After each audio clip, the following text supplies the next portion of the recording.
एक और अहम खबर श्रीनगर से आपको दे दें। श्रीनगर में NIA का छापा पड़ा है।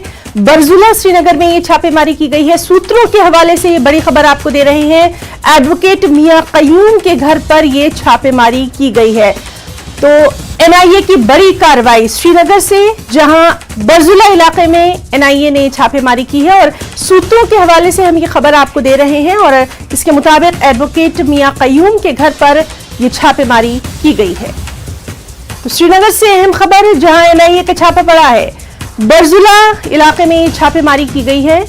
सूत्रों के हवाले से जो खबर आ रही है उसके मुताबिक एडवोकेट मियां कयूम के घर पर यह छापेमारी की गई है। लगातार इस अहम खबर से मुताल्लिक तमाम तर तफसीलात पर नजर बनी हुई है। फिलहाल ये अहम खबर कि NIA की छापेमारी की गई है। श्रीनगर के बरजुला इलाके में ये छापेमारी की गई है और एडवोकेट मियां कयूम के घर पर यह छापेमारी की गई है।